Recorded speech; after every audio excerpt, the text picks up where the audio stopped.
partie de la formation.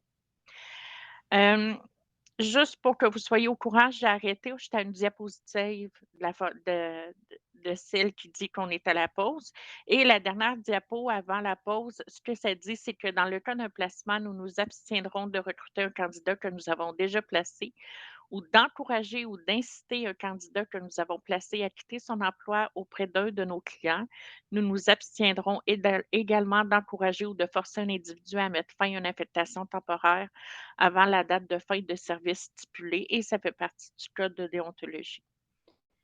Ce que ça veut dire aussi, c'est que, il faut pas, par exemple, j'ai, un nouveau, contrat, puis j'ai besoin d'une personne, on va dire, j'ai besoin de Pierre pour ce contrat-là. Pierre, il est affecté ailleurs, il reste une semaine, puis je vais dire au candidat, au client que Pierre a décidé de se désister, je vais prendre Pierre sur mon nouveau contrat, ça ne se fait pas non plus. Si on a pris un engagement avec le client pour dire que le candidat qu'on a placé là, on l'a placé pour un temps X, logiquement, on ne devrait pas, solliciter ou transférer le candidat vers un autre contrat. On rentre dans les bonnes pratiques d'agence. Cette partie-là, il y en a qui vont me dire: «Ouais, mais tu sais, c'est pas moi qui ai le contrôle là-dessus au niveau de où je travaille». Effectivement, ça se peut que vous ayez pas de contrôle sur tout, que vous soyez vigilant et alerte au fait qu'il faut mettre en place ces bonnes pratiques-là ou les encourager si elles existent déjà. C'est déjà un très, très grand plus pour nous. Il y a des pratiques d'affaires douteuses dans certaines agences. Vous savez qu'il y a des agences illégales, il faut faire attention. Première chose qu'on a des fois où on oublie ou qu'on ne sait pas que ça existe, c'est qu'on ne peut pas recruter du personnel interne auprès des concurrents. En fait, une entreprise, une firme de recrutement qui est membre d'Access ne peut pas solliciter faire du démarchage auprès d'employés d'une autre firme de recrutement qui est membre d'Access aussi, à moins que les 2 patrons en parlent entre eux. Moi, j'ai déjà vu à l'époque, il y a quelques années, heu, madame Pro, qui était la patronne de où je travaillais, discuter avec un autre patron qui disait: «Ah oui, ben, tu sais, elle a fait une démarche de venir travailler chez nous, ça te va-tu t'en départir?» Puis on négociait ça ensemble, puis c'était correct, mais ça ne peut pas se faire en catimini. Des tactiques trompeuses, la fausse publicité, des leurres ou promettre des choses qui n'existent pas, de la négligence au niveau de la santé sécurité, de la mauvaise gestion de transfert de main-d'œuvre, l'omission de déclarer des employés, omission d'effectuer des déclarations nécessaires à la CNSST, payer ses employés, payer ses employés au salaire minimum, puis donner la différence en frais de déplacement pour diminuer sa masse salariale pour payer moins de frais de CNSST. C'est légal, c'est légal, peu importe l'entreprise, donc ça ne se fait pas chez nous non plus. Il y a plein d'aspects comme ça qu'il faut prendre en considération, qu'on va regarder, un à un là, d'ici la fin de l'heure. Le recrutement de personnel, je viens de le dire, on n'abuse pas des privilèges que nous avons conférés en tant que membres dans le but de recruter du personnel interne, heu auprès, d'un autre membre ou de toute autre action ayant pour effet de léser nos candidats employés ou concurrents. Je sais que Claire, elle a un gros, gros contrat avec, Hydro-Québec, par exemple. Fait que je veux la recruter parce que je veux que ce contrat-là vienne dans mon agence. En tant que membre Access, comme on est tous les 2 dans une entreprise qui est membre Access, c'est de la compétition déloyale. Ça ne se fait pas et c'est un comportement qui va à l'encontre de l'éthique. Heu, Ce que ça dit, c'est qu'on invite les membres à afficher publiquement et annoncer les postes, ouverts pour que tout le monde soit au courant des postes qui sont disponibles, mais faire du démarchage, ça ne fait pas.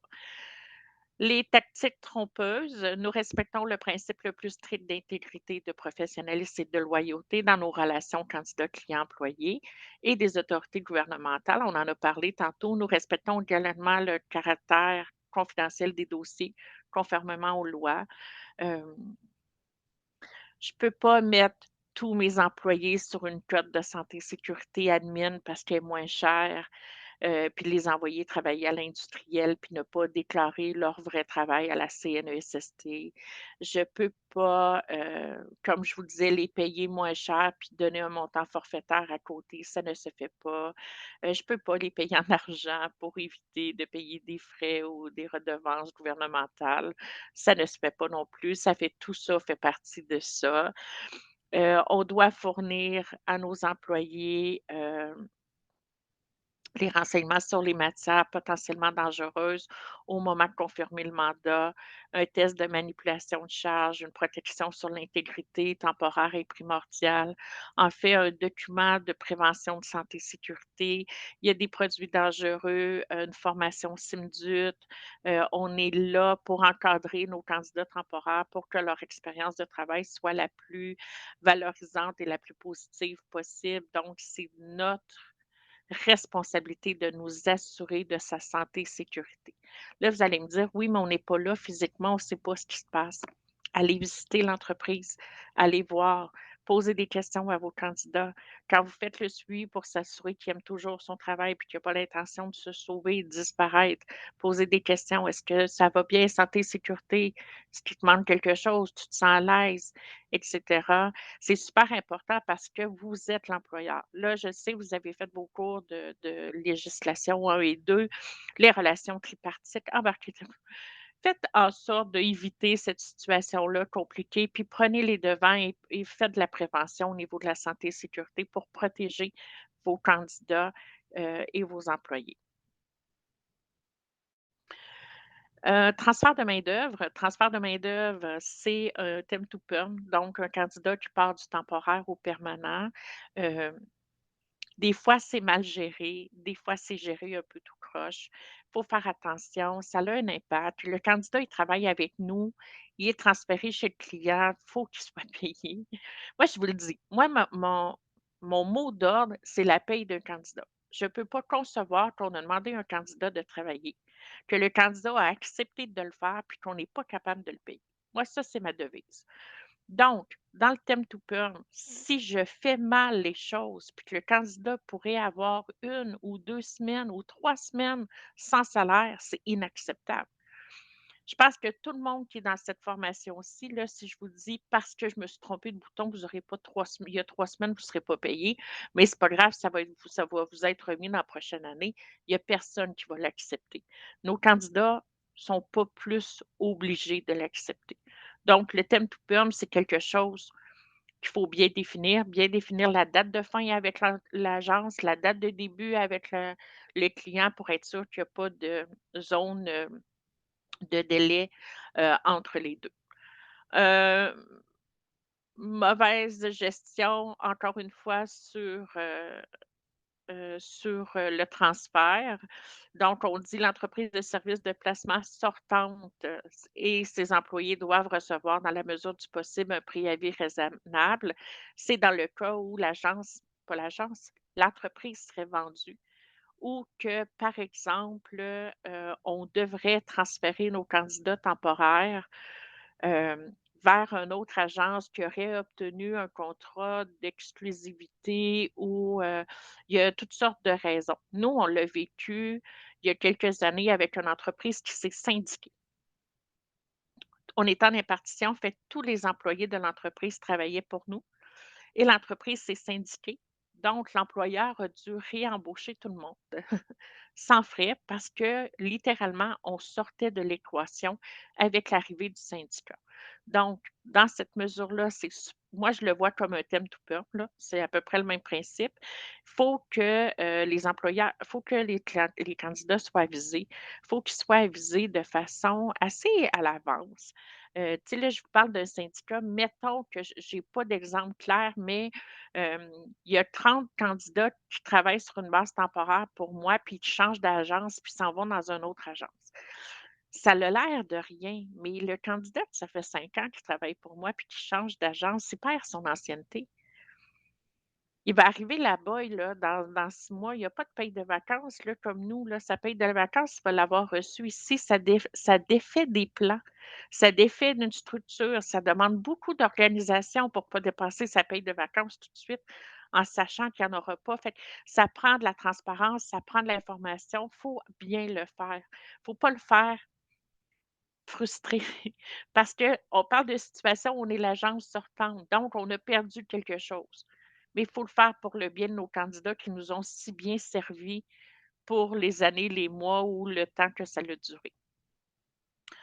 duré. Directive d'accès, on s'attend à ce que toutes les parties négocient de manière raisonnable et de bonne foi et tout ça dans l'intérêt du candidat et du client, pour s'assurer que ça se passe au mieux. Autre mauvaise pratique qui va à l'encontre de l'éthique qu'une agence pourrait avoir, c'est l'omission de déclarer des employés. Heu, le personnel autonome qui travaille avec une grande autonomie, quasiment sans instruction, exemple, plombier. Heu, est-ce que s'il pourrait être considéré comme autonome? Oui. Par exemple, de déclarer des employés. Avez-vous des exemples, de mission de déclarer des gens? Tu sais, s'il parle d'un plombier parce qu'on peut l'oublier parce qu'il relève peut-être pas d'une grande équipe, ça pourrait être, de pas déclarer des employés, en je sais pas. Sérieusement rendu à cette heure-là, j'ai plus d'exemple pour vous là, mais il me semble que c'est quand même assez clair là. Si je déclare pas des employés, j'ai payé en dessous de la table aussi peut-être. Je déclare pas des employés qui auraient une situation particulière, je modifie leur code de santé et sécurité, je modifie le salaire, omission d'effectuer les déductions nécessaires de la santé et sécurité, c'est aussi ça. Donc ça fait toute partie ensemble de j'essaie de en payer moins et le moins possible. Bon, le cas des agences légales ciblées par Revenu Québec avec une nouvelle attestation obligatoire, et le permis depuis 2020 pour l'attestation ici. Je vous en ai parlé depuis le début, j'en fais référence. La CNSST pour contrer les agences illégales et les mauvaises pratiques a, obligé les agences et les firmes de recrutement à avoir un permis d'agence qui s doit, à lesquels on peut passer des audits, à chaque année, qui doit être renouvelé à chaque année, qui nous demande un dépôt de garantie. C'est vraiment un permis un peu comme la CCQ, là, pour ceux qui s'y connaissent, c'est un peu le même principe.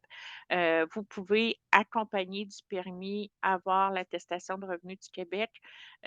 L'attestation de revenu du Québec, par contre, quand tu as ton permis, ça prouve que tu as fait tes déductions. Fait que le permis amène ça. Si tu fais pas tes déductions à la source, le permis il va sauter. Donc, les 2 sont pas mal attachés ensemble depuis 2020. Puis je pense que c'est une pratique qui va rester et si on m'a donné la bonne information, ce processus-là de permis, va être mis en place dans les prochains mois, années, en Ontario. Eux, ils ne l'avaient pas encore et ça s'en vient des obligations d'avoir un permis et de se conformer, là, au niveau des agences à des lois. C'est quelque chose, là, qui va prendre de plus en plus de place dans les prochaines années pour être sûr qu'on est conforme. Puis aussi, ça contraint les agences illégales. Malgré ça, il y en a quand même encore parce que pour certaines situations, pour certains candidats, c'est plus facile pour eux, mais c'est quelque chose qu'il faut contrer pour protéger nos candidats au niveau de la santé et de la sécurité. Heu, Omission de déclarer des employés. On a aussi, l'exemple de justement de ne pas payer nos candidats avec un talon de paye, de ne pas faire les déductions à la source. Heu, Elle n'a pas de compte en souffrance à l'égard du ministère du Revenu. Conclut une entente de paiement, l'attestation est obligatoire pour l'obtention du permis d'agence. Ça fait encore référence là, aux cotisations là, de ce qu'on prélève sur les payes qu'on doit verser au gouvernement mensuellement. Vous avez, toutes les démarches et le formulaire pour faire votre demande de permis d'agence. Si vous êtes là, c'est parce que dans votre entreprise, c'est fait.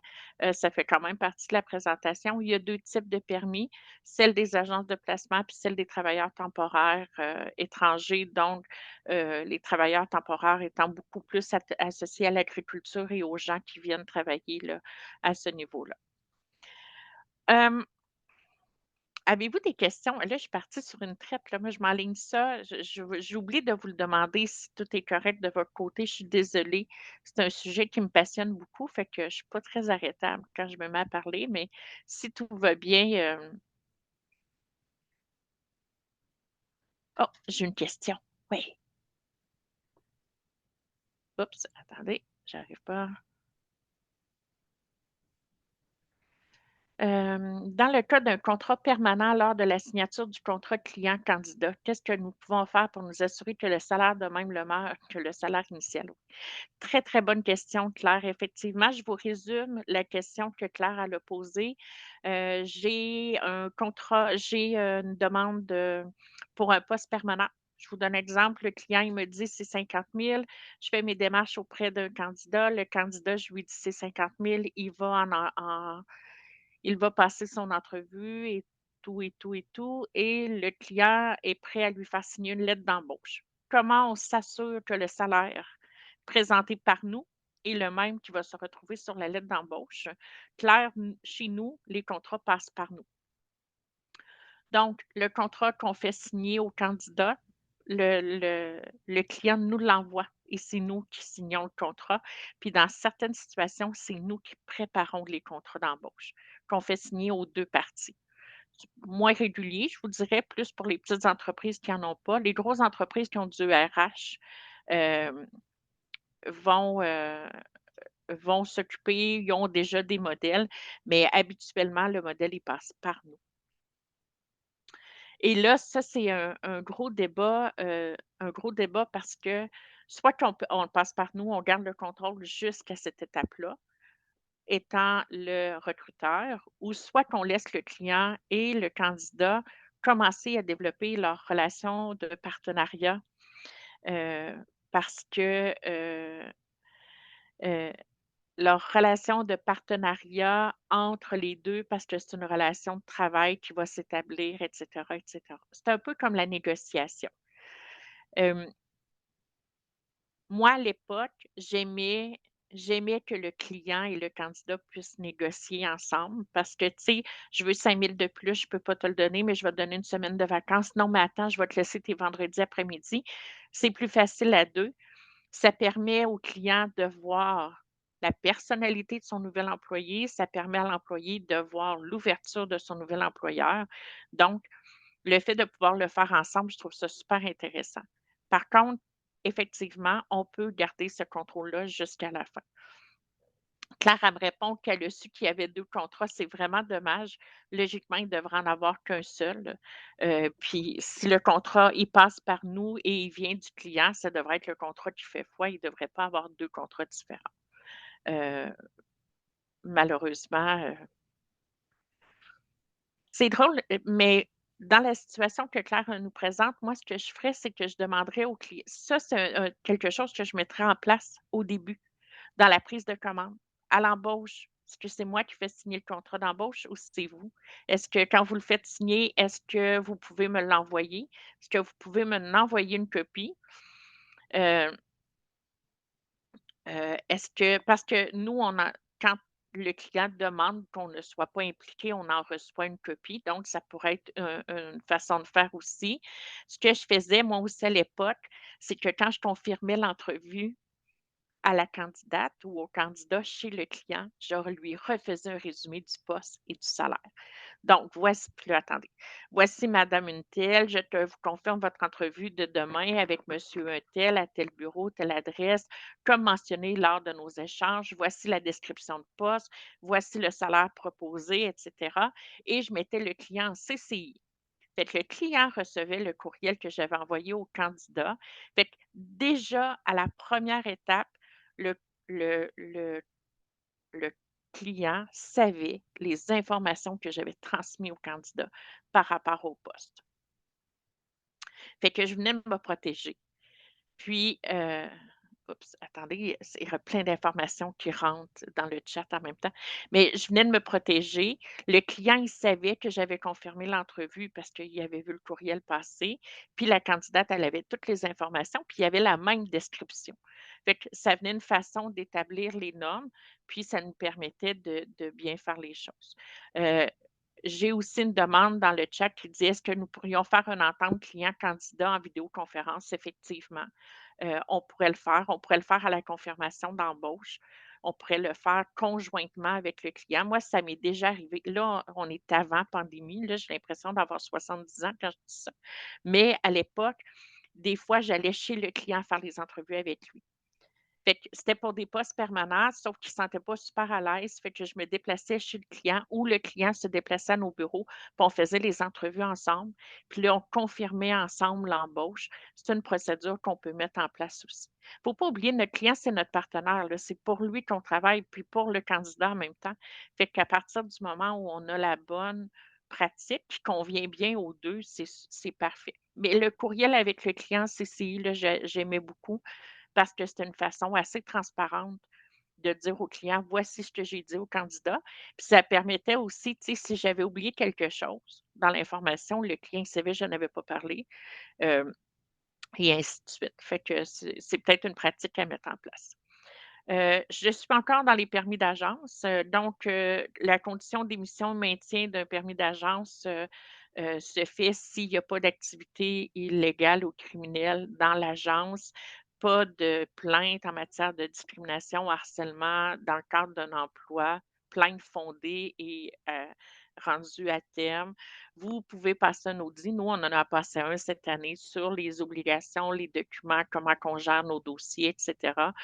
Fait que c'est, tout ce qui concerne le permis d'agence. À ça se rajoute le harcèlement psychologique en milieu de travail, le harcèlement a un impact direct, donc le harcèlement, la discrimination fait aussi partie des pratiques mis en place, plus cadrées au niveau du permis et qu'est-ce qu'il y a d'autre au niveau du permis? Ben, il y a des obligations, je vous en ai parlé un petit peu au début. Obligation de confirmer par écrit un quart de travail, de donner le salaire, l'adresse, la période de paye, quand le candidat va être payé, est-ce que les payes sont aux 2 semaines, sont aux semaines et ainsi de suite. Fait qu'il y a plein d'obligations à mettre dans nos courriels de confirmation de quart de travail. Il y a aussi plein de bonne conduite à respecter au niveau, fiscal et ainsi de suite. La dernière partie de la formation, on tombe dans les conséquences de ne pas avoir d'éthique. Il peut en avoir plusieurs à différents niveaux. Mais, bon, la première, au niveau de la santé et sécurité, si j'ai omis une information concernant, un lieu de travail, un poste, une description, un candidat, une entreprise, ben, il pourrait avoir des accidents qui pourraient causer des lésions professionnelles assez importantes, ou permanentes à un candidat. Hem, je l'envoie travailler, je ne sais pas où, je lui donne pas l'information, il se blesse parce qu'il est mal informé, ça peut avoir un impact majeur. Il peut avoir des malaises, il peut avoir des conflits avec nos clients, il peut avoir des conflits avec nos candidats. Hem, c'est pas tout le temps le fun. C'est pas tout le temps le fun de dire qu'on n'a pas personne, mais c'est encore moins le fun que nos 15 fantômes ne se soient pas présentés le lendemain matin, tu sais? Fait que le fait d'être transparente, de donner l'heure juste, on on est au département des miracles. Si le recrutement était si facile, on serait peut-être pas là. On est là pour répondre à des enjeux de recrutement souvent importants chez nos clients. Donc, c'est important d'avoir des bonnes pratiques pour éviter ces malaises-là. Il peut avoir des répercussions juridiques. On parlait, entre autres, des exclusivités sans date de fin. Ça pourrait créer des litiges. Ça pourrait créer des poursuites. On parlait de discrimination, de charte de droits et libertés. Là aussi, ça peut créer des poursuites. Heu, Il peut avoir des augmentations de frais d'assurance, d'omission s'il y a trop d'erreurs parce qu'on n'a pas bien sélectionné le candidat qu'on a envoyé travailler, on n'a pas validé. Puis, tu sais, je vais vous dire une absurdité, mais mon client a besoin d'infirmières, puis je ne valide pas qu'ils sont membres de l'ordre, ben ça se peut qu'il y ait des erreurs médicales parce que ça se peut que ce ne soit pas des infirmières que j'ai envoyées. C'est important d'aller valider ces informations-là. Là, c'est une information de base, là. Je vous donne des exemples, épouvantables qui ne se peut pas dans nos pratiques parce qu'on est tous membres Access, fait qu'on a tout déjà une éthique en place. Par contre, heu, sans être dans l'absurde autant que mes exemples, il y a des petits comportements dans notre quotidien, des fois qu'on passe à côté, fait qu'on bifurque un petit peu de notre ligne droite de l'éthique. Hem, Ça peut entacher notre réputation, ça peut entacher la réputation de l'agence. Là, je ne vous parle pas des gens qui écrivent des messages sur les réseaux sociaux parce qu'ils n'ont pas été retenus ou parce que, ils pensaient être payés mercredi dans la nuit, puis ils sont pris au bar, puis leur paye n'est pas rentrée parce qu'il y avait un férié dans la semaine. Ces gens-là, il y en a. Il y en a, ça fait partie de notre quotidien, mais je vous parle de gens qui ont vécu une situation et qui en parlent facilement, une situation négative avec nous, puis qui en parlent facilement. Il ne faut pas les laisser aller, il faut les récupérer. Les gens insatisfaits, c'est important de savoir pourquoi, c'est important d'essayer de récupérer ou du moins de régler l'insatisfaction ou de la nommer. C'est pas tout le temps évident, mais il faut le faire parce qu'effectivement, ça peut entacher une réputation. Est-ce que vous savez heu, si une personne est insatisfaite, à combien de personnes elle va en parler autour d'elle? Par rapport à si la personne est satisfaite, est-ce que vous savez?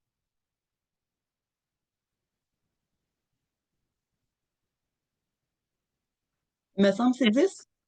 Ouais, il me semble que je pense que c'est 12. Si la personne est satisfaite, elle va en parler à 7 personnes, puis si elle est insatisfaite, elle va en parler à 12 personnes.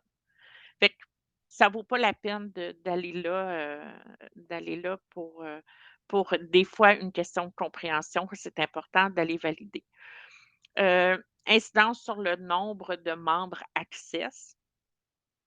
Je vous en ai pas parlé au début, vous avez dû l'avoir dans un autre de formation, mais plus Access a un membership élevé, plus il y a un pouvoir d'influence auprès des instances gouvernementales qui est très, très, légitime pour nous. Donc, il faut s'assurer de ne pas perdre nos droits de pratique, heu, par un comportement inadéquat.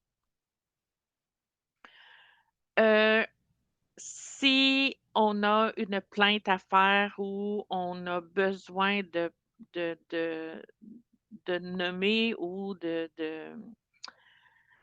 d'assainir la profession. On peut le faire avec le comité d'éthique locale. Si vous en avez pas au sein de votre propre entreprise, il y a l'éthique Access.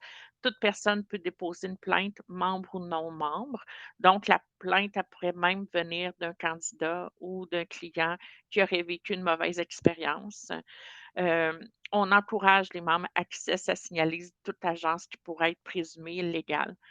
Vous rencontrez un candidat, puis le candidat, il dit: «Ben moi, je travaille chez ABC Placement, puis ABC Placement, il me paye à tous les lundis en dessous de la table en argent comptant». Il dit pas en dessous de la table, il dit en argent comptant. Fait que, ben, ABC Placement, vous pouvez peut-être les dénoncer à Access, peut-être fortement recommandé pour éviter que ce genre d'agence-là entache la réputation de nos propres pratiques. S'il y a une apparence d'infraction pour toute agence membre ou non membre, Access informe l'organisation, de la réglementation, en cours. Donc, hey, je suis rentrée dans mon temps. Moi, mon stress, là, c'est de ne pas faire ça sur 8 heures puis de rentrer dans 3 heures. Fait que, en conclusion, ce qu'il faut retenir de l'éthique, c'est que quand on a un comportement éthique et transparent, on est toujours gagnant sur toute la ligne. Parce qu'on n'a pas laissé de zone grise qui pourrait amener à une interprétation, qui pourrait causer une frustration ou créer une attente qu'on ne peut pas répondre. Donc, il faut prendre le temps de maîtriser nos lois, que ça soit la loi du permis d'agence, que ça soit les chartes que ça soit la CNESST, que ça soit notre code d'éthique Access, la loi 92 sur les affichages en français, la loi 25 sur l'accès à l'information et le renseignement confidentiel. Il y en a un autre qui s'en vient, la loi sur le harcèlement psychologique. Elle est super importante, puis elle s'en vient avec une nouvelle législation dans les prochains mois. Donc, c'est important de connaître nos lois et de les maîtriser, la loi sur les normes du travail aussi, parce que quand on s'appuie sur des données, je vais dire théoriques, il n'y a pas de pouvoir de négociation. Si, par exemple, là, je vois Myriam à l'écran, fait si Myriam me dit: «Ben Chantal, tu ne m'as pas embauchée, je ne t'ai pas embauchée parce qu'il faut que tu sois membre de l'ordre». Ça ne se négocie pas. Pour Myriam, c'est clair. Il n'y a pas de possibilité qu'elle vive une frustration, elle n'est pas membre de l'ordre. Point final. C'est réglé. Si je reste dans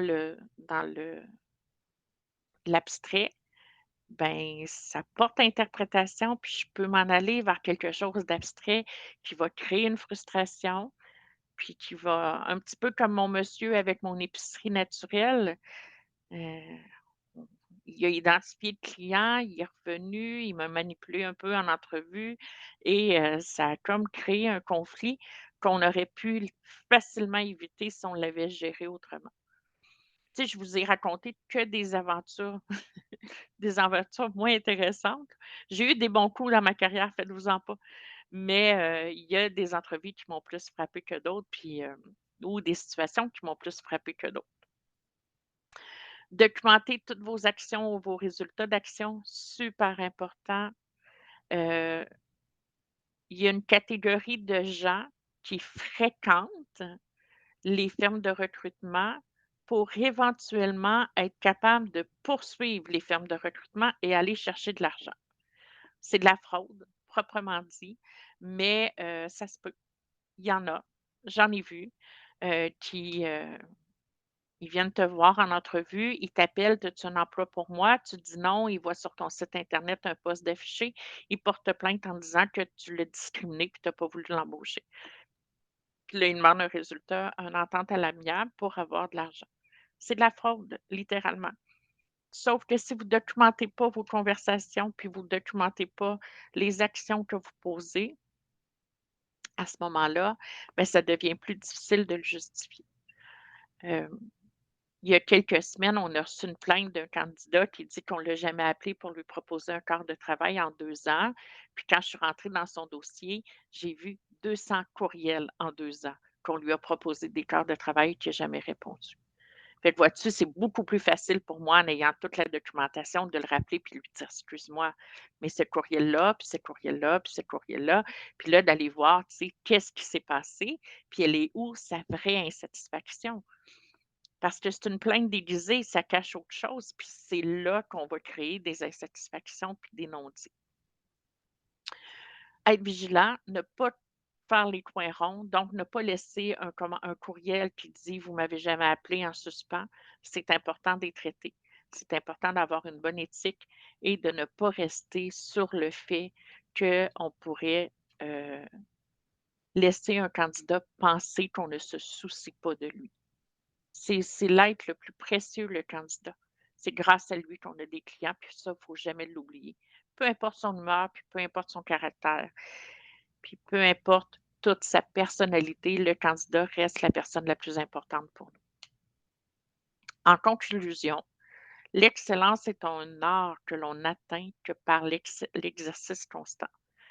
Nous sommes ce que nous faisons de manière répétée. L'excellence n'est donc pas une action, mais une habitude, selon Aristote. Est-ce que vous avez des questions, des commentaires,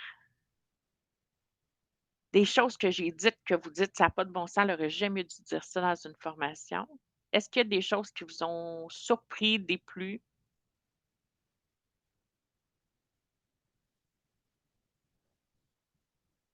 Non? Ça fait quand même quelques années pour moi que je suis dans le domaine, donc il y a des choses que oui, j'ai appris évidemment, mais il y a des choses que j'ai été déjà confrontée à, donc qui avaient déjà soulevé des interrogations de ma part avant. Oui. Mais moi, je vais te rappeler par après, parce que j'ai d'autres questions peut-être plus pointues, mais Sans problème. c'était très intéressant. Merci Isabelle. En fait, si vous avez des questions par rapport à la formation après coup, faites-les parvenir là, je pense que c'est Jennifer qui vous a envoyé le courriel pour confirmer votre présence. Ça va me faire plaisir, ça va me être transféré, ça va me faire plaisir de vous répondre. S'il y a des choses que vous avez besoin de précision, laissez-moi le savoir. Puis comme Isabelle elle disait, tu sais, pour plusieurs d'entre vous, ça fait quelques années que vous êtes, sinon plusieurs années, que vous êtes dans le domaine. Donc, il n'y a rien que j'ai dit aujourd'hui qui a dû vous surprendre. Par contre, c'est super intéressant de se rafraîchir la mémoire puis de se rappeler que, tu sais, des fois, quand on regarde un petit peu à gauche, on s'en va à gauche, puis on reste à gauche. Bien, de se rappeler un petit peu que des fois, ça vaut la peine là, juste de réaligner nos choses, là, puis d'avoir des bonnes pratiques. Est-ce que vous êtes déçus de finir 15 minutes plus tôt? Parce que je peux continuer à vous parler si vous voulez, hein. Sinon, je vous laisse aller, puis je vous souhaite une bonne suite de formation. Je suis la dernière que vous... Non, il vous reste CNSST? Moi, j'en ai fait 3, c'est le 3e à venir jusqu'à date. Fait que je pense qu'il me reste au minimum 2 autres formations par après. Donne-moi 30 secondes, je te dis ça. Ouais, il me reste 2 autres formations par après. OK. CNSST, puis Ouais, santé, sécurité, puis aspect dotation la semaine prochaine, puis santé, dotation, oui. l'autre d'après. OK. Bon, bien, bonne chance pour votre examen final. Vous allez voir, c'est pas difficile. Allez-y avec la logique, avec tout ce que vous pouvez mettre en place. Puis, je vous souhaite bonne continuation dans votre travail. Merci tout le monde. Merci Chantal. Bon après-midi tout le monde. Merci beaucoup. Bye.